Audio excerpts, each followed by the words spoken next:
সব বন্ধুরা বন্ধু হয় না। আর কেন মারছে? সব বন্ধু বন্ধু হয় না, এটা সিফাত আর সিফাতের বন্ধুদের দেখলেই বোঝা যায়। তো রিসেন্টলি কিছুদিন আগে সবাই শুনছে যে সিফাত নামের একটা ছেলেকে মেরে ফেলছে ওর বন্ধুরা। তো গাইস, এই গল্পটা শেষ পর্যন্ত শুনলে বুঝতে পারবা যে সব বন্ধুরা বন্ধু হয় না, আর কেন মারছে আর কিভাবে মারছে। পুরো গল্পটা শুনলে বুঝতে পারবা।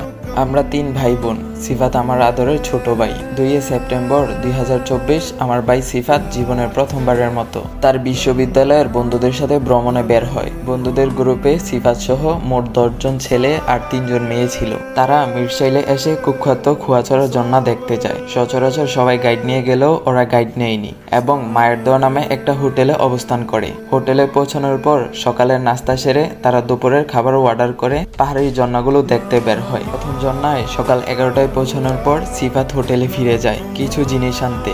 এখনো জানা যায়নি সিফাত কি আনতে গিয়েছিল হোটেলে। গ্রামবাসীর তথ্য অনুযায়ী সিফাতের পেছন পেছন তার আরো 2 জন বন্ধু হোটেল পর্যন্ত যায়, কিন্তু পরবর্তীতে তারা কখন ঝর্ণায় ফিরে গেছে তার কোনো স্পষ্ট উত্তর আমরা সিফাতের বন্ধুদের কাছ থেকে পাইনি। তারপর তারা দুপুর 12টার নাগাদ তারা 12তম ঝর্ণায় পৌঁছায়, যা ছিল একেবারেই নির্জন জায়গা। এটি একটি ছোট পুকুরের মতো জায়গা, যেখান থেকে বের হওয়ার একমাত্র পথ ছিল ফিরে আসার রাস্তাটি। চারদিকে ছিল উঁচু পাহাড়ের খাড়া দেওয়াল, আর পানি এতটাই কম ছিল যে সেখানে কারো ডুবে যাওয়া অসম্ভব। আর এ তথ্য আমাদের সেখানকার গ্রামবাসী ও পুলিশ সহ অনেকেই নিশ্চিত করেছে। ওই জায়গায় তারা 1 ঘন্টা বিশ্রাম নেয় এবং অ্যালকোহল পান করে। একটা 750 ml এর কেরোইন তারা 12 জন মিলে খেয়েছে। শুধু তাদের মধ্যে সিক্ত নামের বন্ধু অ্যালকোহল পান করেননি, সে নিজে এবং তার বন্ধুরাও তা জানিয়েছে।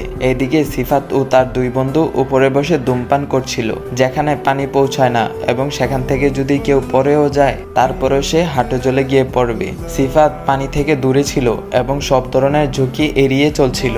সিফাত জানে এই প্রথমবার সে তার বন্ধুদের সাথে এমন একটি ভ্রমণে এসেছে যেখানে যে কোনো ধরনের অনাকাঙ্ক্ষিত ঘটনা ঘটলে ভবিষ্যতে বন্ধুদের সাথে এমন ভ্রমণ করার সুযোগ আর নাও হতে পারে। আমি আমার ভাইকে খুব ভালো করেই চিনি। সে খুব সাবধানতা অবলম্বন করে এবং ঝুঁকি এড়িয়ে চলে। বন্ধুরা সবাই মিলে মুহূর্তটা উদযাপন করতে থাকে। সেই সময় 5 জন ছেলে পানিতে নামে এবং সাঁতার কাটে। গ্রুপের 3 জন ছেলে একটি বড় পাথর থেকে পানিতে ঝাঁপিয়ে পড়ে আনন্দে মেতে ওঠে। এই সময় গ্রুপের 3 জন মেয়ে হাঁটু সমান পানিতে সময় কাটাচ্ছিল।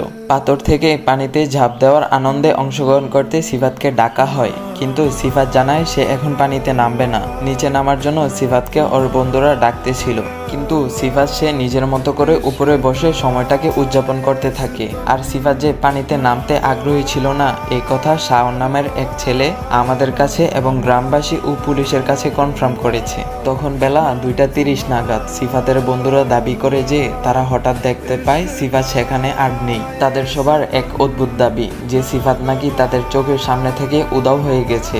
তাদের দাবি অনুযায়ী তারা সিফাতকে খোঁজা শুরু করে, যা একদমই ঠিক নয়, কারণ গ্রামবাসীরা বলেছে তারা বিকেলে 4টার দিকে হোটেলে ফিরে আসে এবং তাড়াহুড়ো করে ঢাকায় ব্যাক করার ট্রাই করে।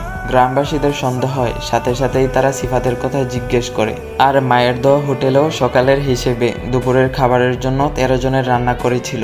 জিজ্ঞেস করার এক পর্যায়ে গ্রুপের একজন মেয়ে বলে উঠল, মারা খাক সিফাত, জানি না সিফাত কোথায় আছে। তারপর বাকি কয়েকজন বন্ধুরা বলে উঠল সিফাত নাকি হুট করে অসুস্থ হয়ে যায় এবং হোটেলে ব্যাক করে, কিন্তু পাহাড়ের উপর থেকে হোটেলে ফিরে যাওয়ার পথ বিপজ্জনক এবং প্রাণঘাতী। এই পথ ধরে একা একা ফিরে আসার সিদ্ধান্ত সিফাত নেওয়ার কথা না। আর সিফাত যদি হোটেলে রওনাও হয়, বন্ধুদের কাউকে না কাউকে তো সাথে নিয়ে যাওয়ারই কথা।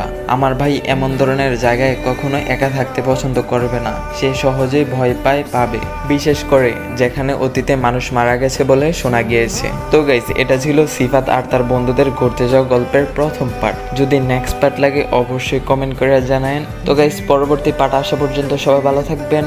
আল্লাহ হাফেজ গাইস।